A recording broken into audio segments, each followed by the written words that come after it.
Bonjour à tous, bienvenue c'est Angie, on se retrouve pour les guidances astrologiques, relationnelles et sentimentales. On va aller explorer vos relations, vos amours, mais aussi ce qui se passe en vous. Pour ce faire, je vous invite à aller regarder la vidéo de votre signe solaire, l'ascendant, le lunaire qui peuvent venir compléter et confirmer les informations pour vous, mais aussi les signes de votre partenaire amoureux notamment. Merci pour vos likes, vos abonnements, vos commentaires qui m'encouragent et qui permettent à mes vidéos d'être vues. Je vous souhaite une très belle écoute et je vous dis à tout de suite avec votre signe. Bonjour les lions, bienvenue dans votre tirage. Je vais le préparer devant vous. On se retrouve pour la lecture. Voilà, allez on y va. On va aller voir tout ça. Le déjà vu, le roi d'épée, ok. On a beaucoup d'énergie masculine ici, donc soit ça représente donc vous, l'homme, en pleine possession ici de votre pouvoir du masculin. Si vous êtes une femme, ça peut représenter l'importance d'un homme dans votre situation, mais aussi l'activation ici, en tout cas le conseil, d'être dans une énergie d'action et de décision. C'est vraiment l'énergie de l'homme ici. Elle va vous inviter avec ce roi d'épée à avoir un regard très, comment dire, très objectif, lucide sur une situation et prendre les décisions qui s'imposent, à agir et à décider avec beaucoup de réflexion, de recul, de sang-froid aussi. Je ressens du sang-froid. La notion d'honnêteté aussi. Il y a vraiment quelque chose que vous devez voir, que vous devez comprendre et qui va vous permettre de trancher dans une situation. Là, on a cette sensation de déjà-vu. Donc, j'ai une sensation ici qu'il y a une difficulté à construire quelque chose dans une relation, à construire une relation ou un projet, quelque chose qui bloque. Et j'ai l'impression que soit ça bloque depuis longtemps, soit c'est quelque chose qui se répète dans cette relation-là ou dans votre vie de manière générale, où à chaque fois vous en arrivez au même point. Et là, le roi d'épée va vous aider à prendre un petit peu de hauteur par rapport à ça et à voir les faits. Et non pas les émotions, les ressentis, mais vraiment les faits. Avoir une grande objectivité, une lucidité par rapport à ce qui se passe réellement. En se détachant de tout l'aspect émotionnel, rancœur, tristesse, amour, etc. Et là, ça va vous permettre aussi de prendre la décision qui s'impose. Les scénarios se répètent, tu es libre de changer de rôle. C'est ça.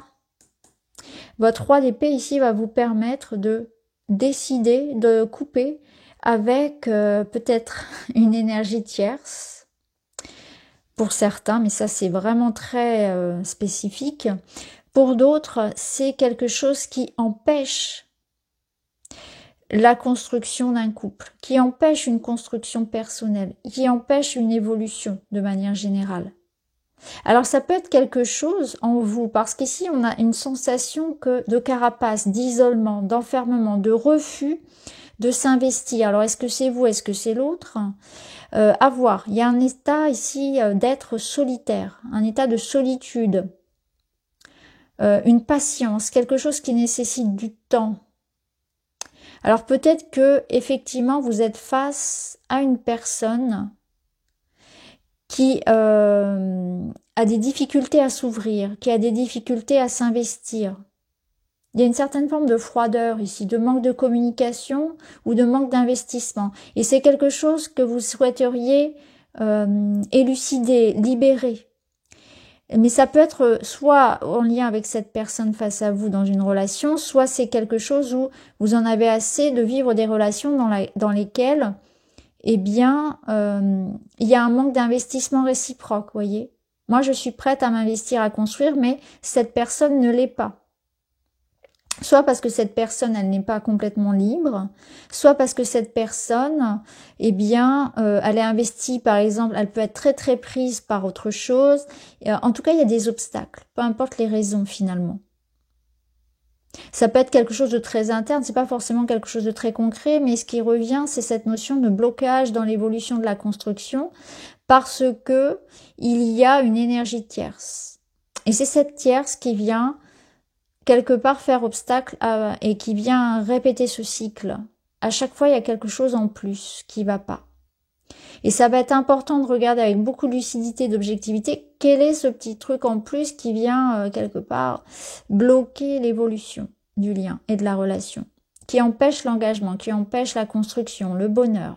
Après, à titre individuel, ça peut être ça peut être une sorte d'introspection pour aller vraiment prendre le temps de s'observer soi, c'est-à-dire avec beaucoup d'objectivité par rapport à soi, à ce que l'on fait, à ce que l'on dit, à nos modes de réaction, aux schémas qui se répètent dans notre vie. En fait, vous allez vous détacher vraiment d'une situation qui vous peine pour pouvoir regarder les faits. Qu'est-ce qui en est dans les faits? Comme si vous regardiez la vie de quelqu'un d'autre. Pour pouvoir vraiment prendre une décision et avoir un regard beaucoup plus objectif finalement sur ce qui se passe. Est-ce que c'est réellement comment moi je le perçois ou est-ce qu'il y a d'autres informations qui me manquent?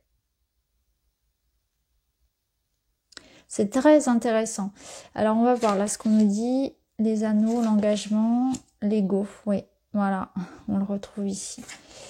On va y revenir. La rencontre, nouvelle relation, trilogie. Ouvrir son cœur. Ok, bon. Votre tirage il est très, très facile à lire, il est très logique, très, voilà, cohérent. Ici, on retrouve cette notion d'engagement, mais on a envie de construire, de s'engager, de faire des projets ensemble, d'être unis, de communiquer, et il y a l'ego. Il y a quelqu'un qui boude, il y a quelqu'un qui campe sur ses positions. Là, donc c'est cette personne-là, je pense, qui est dans sa tour, qui s'enferme dans quelque chose. Qui s'enferme dans des croyances, dans des comportements qui bloquent effectivement un engagement, qui bloquent la relation, l'évolution en tout cas, de ces relations. Donc peut-être que là, il va falloir être un peu plus dans la souplesse, il va falloir communiquer, il va falloir parler, réussir à exprimer vraiment ce que l'on veut. Je pense que ici, des discussions vont avoir lieu parce qu'elles vont permettre de libérer ce qui ne va pas. Il y a quelqu'un ici qui refuse ce qu'on lui propose, ou bien il y a quelqu'un ici qui ressent qui se sent blessé en fait. Je ressens vraiment quelqu'un qui s'isole parce qu'il se sent blessé. Donc il y a comme un combat ici entre deux personnes, peut-être même des personnes qui s'aiment, mais on ne sait pas comment se l'exprimer, on ne sait pas comment gérer le conflit. On ne sait pas comment parler de ce qu'on ressent et gérer la situation sans critiquer l'autre, sans envoyer à l'autre sa colère, sa douleur, etc. Donc, on est dans une idée ici vraiment de pouvoir chacun s'ouvrir, chacun pouvoir discuter de ce qu'il ressent, de pouvoir s'en tenir aux faits, en se détachant de comment on le perçoit, parce que parfois on le perçoit, mais avec la douleur du passé. C'est-à-dire qu'on réagit à une situation du présent avec en écho quelque chose de lourd du passé. Donc du coup, on va surréagir, alors que peut-être il n'y avait pas besoin. Peut-être qu'on donne aussi des intentions à l'autre, alors qu'il n'y a pas de raison pour ça. Donc on peut revenir un peu sur ces positions, on peut avoir le droit aussi de changer d'avis. Il y a peut-être une question d'excuse, de pardon à faire ou à recevoir pour que la relation ici puisse se rééquilibrer.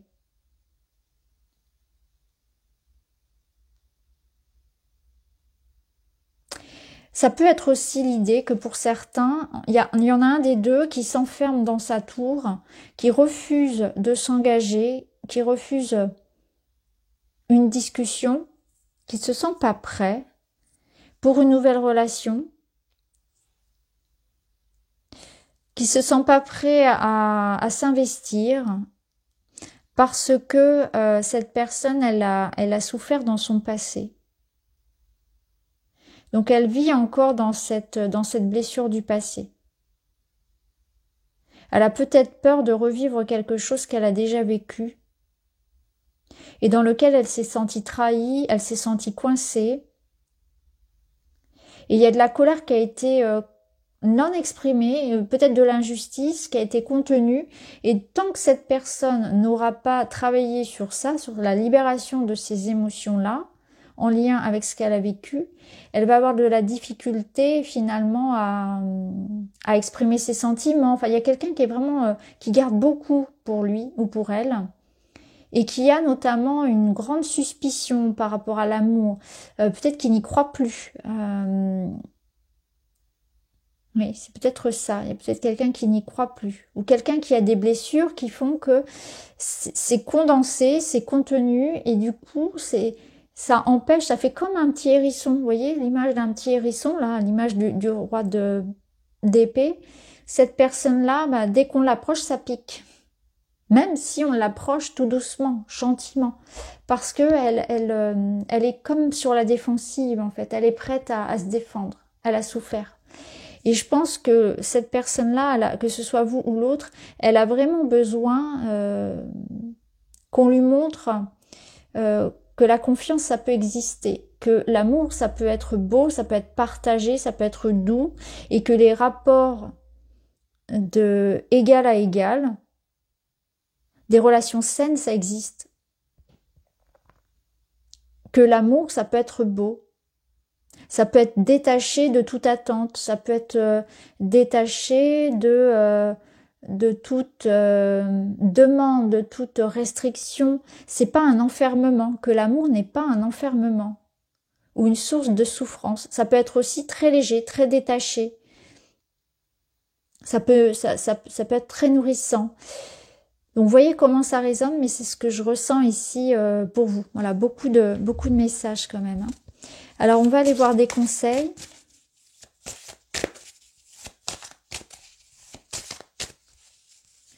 Conseil pour vous, manipulation. Quelqu'un tente de vous manipuler. Alors, ici, ce que je ressens, cette manipulation, c'est il y a une loupe à mettre sur une situation. Qu'est-ce qui dirige actuellement votre vie relationnelle, votre vie amoureuse? Est-ce qu'il y a une personne qui commande? Est-ce que vous vous sentez quelque part sous l'emprise de quelqu'un ou d'une situation où vous vous sentez pas libre en fait? Est-ce qu'il y a des alors ça peut être aussi, hein, comme on l'a vu, des comportements, hein, quelque chose qui vous échappe quelque part et qui fait que vous n'avez pas la sensation de diriger votre vie amoureuse, que quelque part il vous manque de l'information ou cette sensation de subir un petit peu les choses.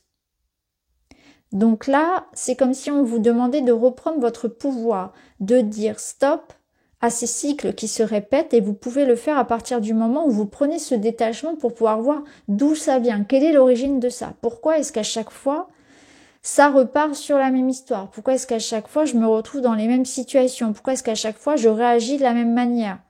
Ou qu'est-ce qui fait que cette personne, à chaque fois, elle se braque comme ça, elle réagit comme ça? Ça peut être par rapport à une personne en particulier. On va aller creuser pour comprendre qu'est-ce qui se joue, en fait, un petit peu plus en profondeur et qui, aujourd'hui, conduit à reproduire des cycles et en tout cas qui vous empêche d'être acteur de votre vie amoureuse, d'être pleinement aux commandes. C'est quelque chose que vous avez cette sensation de subir. Là, les rêves, expression de l'âme, désir, objectif, chemin de vie. Là, le conseil, ce serait vraiment de se reconnecter à vos envies profondes, à un rêve, à l'expression de votre âme. C'est-à-dire qu'il y a quelque chose en vous qui est endormi, endormi ou on le met de côté, on le laisse comme ça dans un coin, on ne l'écoute pas. Il y a une intuition, il y a un désir, il y a un projet, il y a quelque chose qui vous appelle profondément, que vous avez mis en veille, mis en sommeil et qui se rappelle à vous aujourd'hui. C'est une invitation à ne jamais cesser d'y croire aussi, à ne jamais cesser de rêver, d'avoir des rêves, des objectifs, comme si cette situation, vous avez pu baisser les bras. Ou ça peut être vous qui vous enfermez ici dans une solitude quelque part parce que vous ne croyez plus en l'amour. Et là, on vous dit, jamais cesser d'être comme un enfant et de rêver, de croire en ce qui est beau, de voir la beauté dans la vie, qu'il n'y a pas de fatalité. Allez, on termine avec un petit message. Je n'ai plus peur de laisser briller ma lumière intérieure. Lorsque je rayonne, c'est la vie tout entière qui m'ouvre les bras. Cette lumière, il est temps de la libérer et de la laisser s'exprimer pour inspirer les autres à en faire de même. Oui, il y a quelque chose qui est contenu. C'est comme si, là, ce que je ressens du coup, c'est que vous étiez enfermé dans une situation alors que vous méritez mieux. Vous méritez d'avoir des plus grands rêves, d'être plus ambitieux. Qu'il est temps pour vous d'aller révéler au monde ce que vous êtes et ce que vous avez envie d'exprimer. Donc là, c'est comme si on vivait petit, on vivait contraint, on vivait dans quelque chose qui nous enferme parce qu'il y a des blessures, alors qu'il y a plein de choses à vivre et à exprimer. Donc voilà pour vous les amis, j'espère que ça vous parle. N'hésitez pas à me dire en commentaire. Je vous embrasse, à très vite.